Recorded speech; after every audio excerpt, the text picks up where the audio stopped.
welcome back to my YouTube channel. My name is Ayana and I am a candle maker and I have a business by the name of Soyaya. Today guys, we're going to be talking about what legally has to be on your candle label so that they are in compliance with the FTC.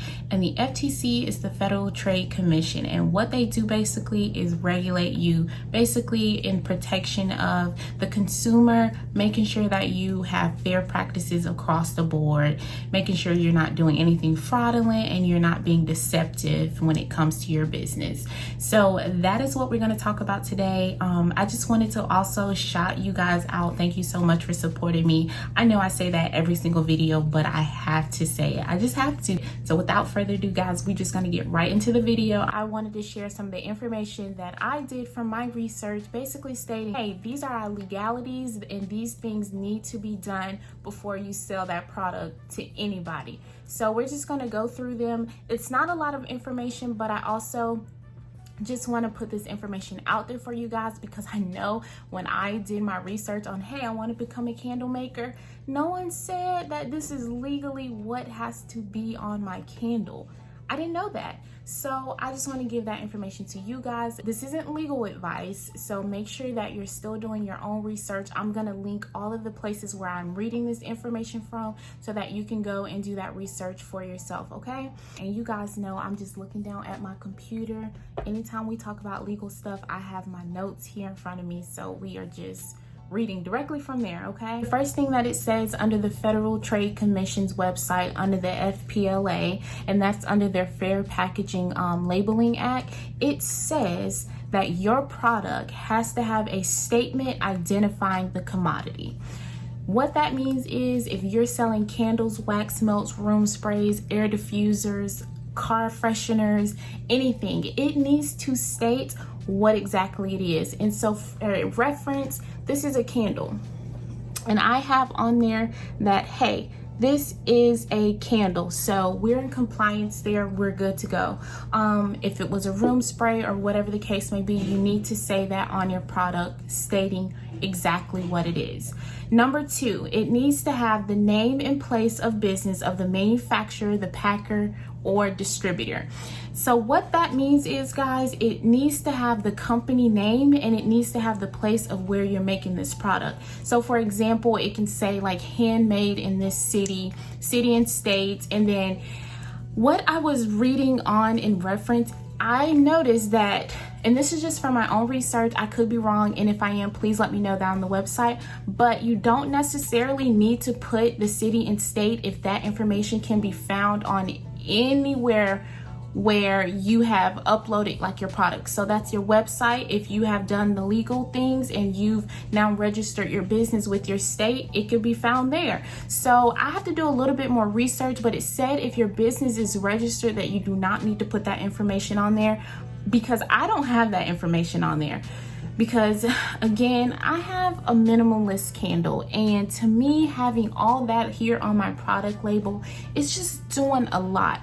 So I have to do some research on there because that is a discrepancy. If it's saying, hey, you need to have your company name and the business on there or where the product is being made, I don't have that. And so it's a good thing that I'm doing a restock now. So no labels have been made. So if that's something that I need to go ahead and fix, then I will have to do that. I also would have to look into seeing if the warning label and the product label, if they serve as different purposes. I think that they do, because I don't mind putting it on the bottom because obviously it's not going to be seen and it's not going to make my minimalist labels look crowded or anything. So if I can do that, that will be great. But I am going to have to look into that and see if that's something that can be done. So again, just making sure that your logo is somewhere on there. I did have my logo on here at one point, but I took it off again for the more minimalist look. But if I have to do it, I have to do it. And just number three, they want to have the net contents on there. So what they're saying is you need to have the net quantity of contents in terms of weight, measure, or numerical count. And what that means is whatever product that you're putting inside of whatever vessel, room spray, bottle product that you're using, it needs to have what the actual net weight is. The measurements of your wax and your fragrance oil, guys. I know some people were wondering, hey, can I just do my wax? No, it has to have included with the fragrance oil. And don't add in the weight of your actual jar of the candle vessel and the wax and the fragrance oil, because that wouldn't be correct. Only do what is the weight of your candle wax and the fragrance oil. And to get that measurement, all you're gonna do is when you are measuring out your wax and your fragrance oil, you're gonna tear your scale to make sure that it wipes out the weight of the jar so that you're not putting everything together. But y'all, legally, that is all that you need to have on your candle vessel, on your product label. It's really not that much stuff. Everything else that you see on someone's candle label is literally what they want to have on there. And that can be something like, I did do a little bit of notes of those things. If you wanted to add your business logo. So don't confuse the business logo with the business name. As I told you before, now, will your business logo, if they're the same as your name, will they serve the purpose of having the name? Absolutely. So you can just put your business logo because it will serve as the same purpose as your business name. So that, you can wipe one thing out with that. And then also, I like to put the type of wax that I'm using onto mine. If you look, you will see that I'm putting that it is coconut soy wax. I don't know, I just like to let everyone know what type of wax that I'm using. I just want people to know exactly what it is that they're getting and making sure that I'm not leaving anything out. But if it's somewhere where it can be found on your website or on the thank you cards or any information that you're giving to them and they're gonna have in their possession, then you can put what type of wax it is wherever. I just put it on there because I like it. So that's just something that I do. And then you can also add the scent and the fragrance oil on there. And as you can see, I name all of my candles. So this is Serene and the scent is Cranberry Apple.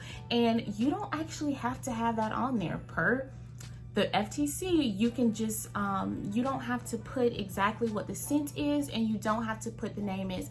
I just feel like doing that, you actually are branding your company and it adds more spunk to your brand.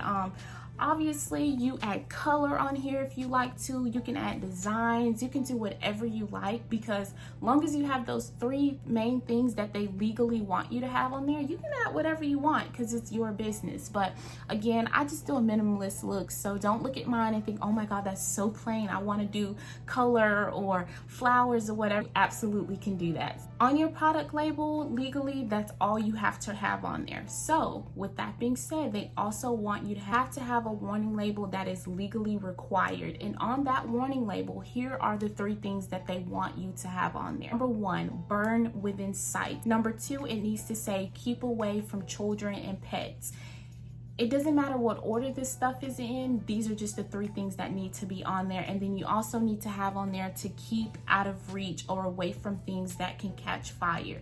So those are the three things that has to be on that warning label. And then you can also add, you'll see a lot of times people add like their burning instructions, and I have it here on mine. And basically it just basically has the information like trim your wick, make sure that you're not putting foreign objects into your candle and things like that. So these are things that you want to take in consideration when you are starting your own candle business, because again, y'all, we just want to do everything the right way and do it legally so no one can come after us and say, hey, her candle didn't say that and I bought this from her. And you can say, oh no, yes it do. Yes it do. So just make sure that you're doing everything the legal way. If I said anything in this video that you feel like I need to go a little bit more depth in, or you want to add some more information that I didn't add, please do so in the comments. You guys have been really, really great about chatting in the comments and keeping conversation going, and it's been freaking awesome. We are literally growing like wildfire, and I'm so grateful for all of you, and I will see you in the next video. Bye.